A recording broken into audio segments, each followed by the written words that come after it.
અમદાવાદ શહેરમાં ગત રાત્રે વરસેલા વરસાદથી રસ્તાઓ પર પાણી ભરાયા। શહેરના નિકોલ વિસ્તારમાં રસ્તા પર નદી જેવા દ્રશ્યો જોવા મળ્યા। નિકોલ વિસ્તારની કાનવા હોસ્પિટલથી શાલિગ્રામ ચોકડી તરફનો સમગ્ર વિસ્તાર પાણીમાં ગરકાવ જોવા મળ્યો। પંચામૃત ઇન્ટરનેશનલ સ્કૂલ પાસે પાણી ભરાતા સ્કૂલના વિદ્યાર્થીઓ તેમજ વાલીઓ પરેશાન થયા। શહેરમાં સામાન્ય વરસાદમાં પાણી ભરાતા પૂર્વ વિસ્તારના લોકોમાં તંત્ર સામે રોષ જોવા મળ્યો।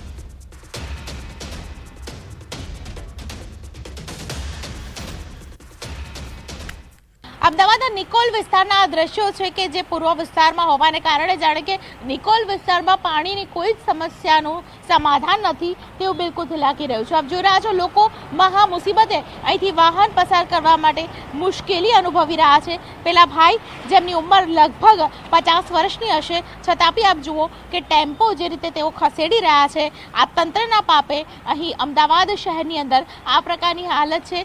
નિકોલ વિસ્તારમાં લોકોના વાહન અહીંથી પાણીમાંથી પસાર કરવા માટે તેઓ નીકળે તો વાહન પણ બંધ થઈ જાય છે। આ પ્રકારની સમસ્યા નિકોલ વિસ્તારમાં પણ જોવા મળી રહી છે। આગળ સ્કૂલ છે જેમાં બાળકો છે આપ જુઓ તો કિનારીઓ પરથી ચાલવા માટે મજબૂર બન્યા છે। પંચામૃત ઇન્ટરનેશનલ સ્કૂલ પાસેના આ દ્રશ્યો આપ જોઈ રહ્યા છો। 3 મહિનાથી ભરાય છે। અહીંયા આગળ પણ કોઈ કાર્યકર્તા કે કોઈ બી મ્યુનિસિપાલિટીનું કોઈ આવતું નથી, ખાલી વોટિંગ માટે જ આવે છે।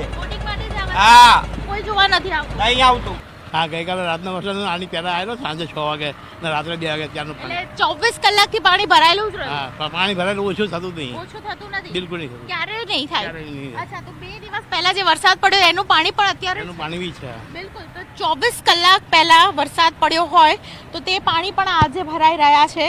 લગભગ 2 થી 3 દિવસ થઈ ગયા છે અને આપ જોઈ રહ્યા છો લોકો મહા મુસીબતે અહીંથી પસાર થવા માટે પ્રયત્ન કરી રહ્યા છે। આ પાણીમાં લોકોને પસાર થવું પડે એવી પરિસ્થિતિ જ છે। બહુ જ પાણી ભરાય છે। અહીંયા થોડો પણ વરસાદ આવે ને તો આ રોડ પર પાણી ભરાઈ જાય છે।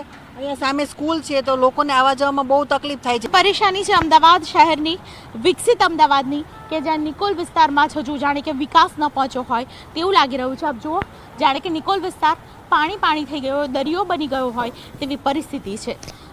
કેમેરામેન ખેંગા રાઠોડ સાથે દીપિકા કુમાર, ન્યૂઝ 18 ગુજરાતી, અમદાવાદ। સમાચારોનો પ્રવાહ યથાવત રહેશે। હાલ સમય થયો છે વિરામનો।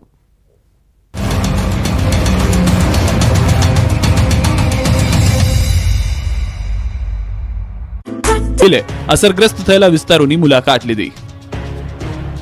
આકાશી તબાહી બાદ રાજકોટના ખેતરોમાં નુકસાનીનો સર્વે શરૂ।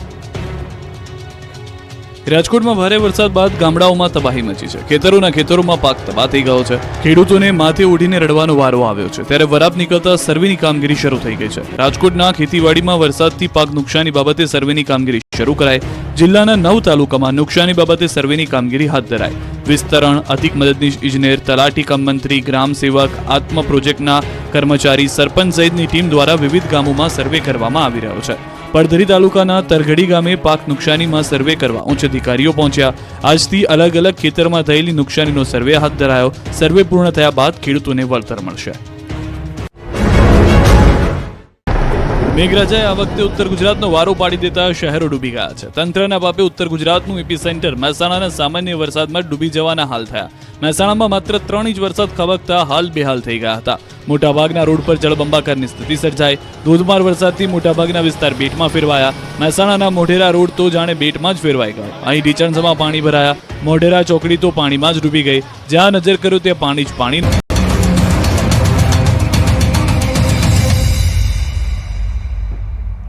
વિરામ બાદ સ્વાગત છે। મહેસાણાના બહુચરાજીના મોટપ અને કનોડા ગામ વચ્ચે રૂપેણ નદી પર બનેલા કોઝવે પરથી કાર તણાઈ। નદીનો કોઝવે પાર કરતી વખતે પાણીના પ્રવાહમાં કાર તણાતી હતી।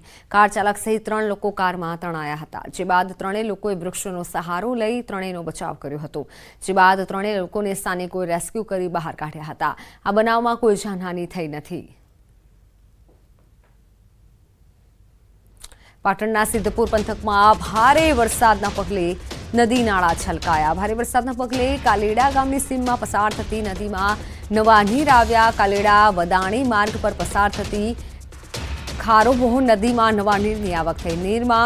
નદીમાં નવા નીરની આવક થતા ગ્રામજનો જોવા માટે ઉમટ્યા હતા।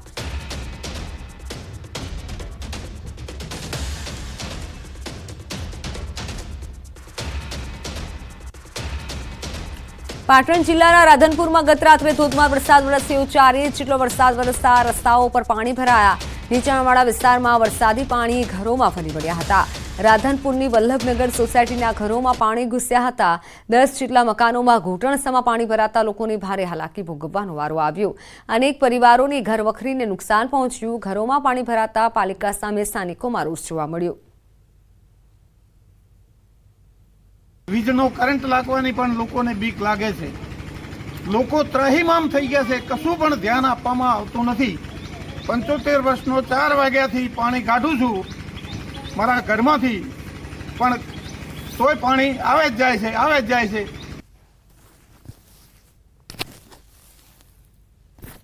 રાધનપુરના દ્રશ્યો છે કે જ્યાં એક 75 વર્ષના વૃદ્ધ કે જે પાણી ઉલેચી રહ્યા છે, પોતાના ઘરમાં પાણી ભરાયું છે. સ્થાનિકો તંત્ર સામે અત્યારે રોષ ઠાલવી રહ્યા છે. તો બીજી તરફ સાબરકાંઠાના ઈડર પાસે પસાર થતી ભેંસકા નદીમાં બંને કાંઠે વહેતી થઈ જવાનગઢ ગામની નદીમાં ભારે પાણીની આવક નોંધાઈ છે. ઉપરવાસમાં વધુ વરસાદના કારણે જવાનગઢ ગામની નદીમાં નવા નીર આવ્યા. નદીમાં પાણી આવવાના કારણે ખેતરોમાં વરસાદી પાણી ભરાયા. રાતના અવિરત વરસાદના કારણે ઠેર ઠેર નદી નાળામાં પાણીની આવક નોંધાઈ. હાલમાં જિલ્લામાં વરસાદે વિરામ લીધો છે.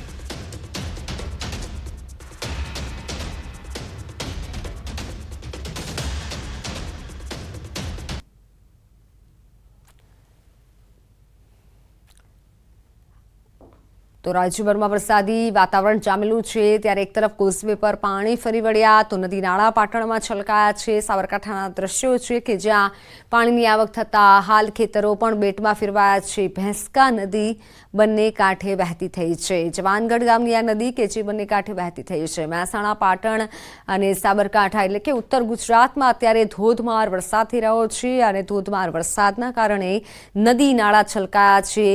ભારે માત્રામાં પાણીની આવક નોંધાઈ છે.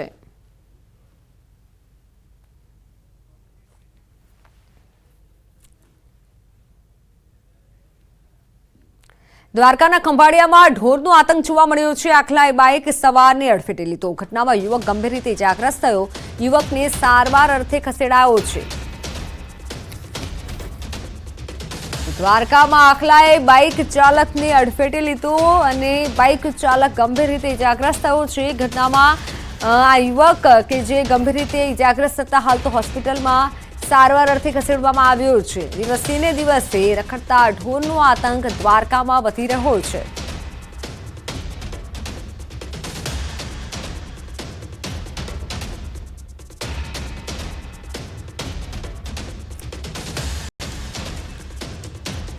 મનુષ્ય, પ્રાણી કે અતિ સૂક્ષ્મ જીવ હોય, જાણતા અજાણતા કોઈ પણ જીવની હિંસા ના થાય તે વિચારધારા જેના મૂળમાં રહેલી છે તેવા જૈન સમાજના પર્યુષણ મહાપર્વનો પ્રારંભ થઈ ચૂક્યો છે. ત્યારે આશરે 2500 વર્ષ પહેલા અહિંસા પરમો ધર્મનો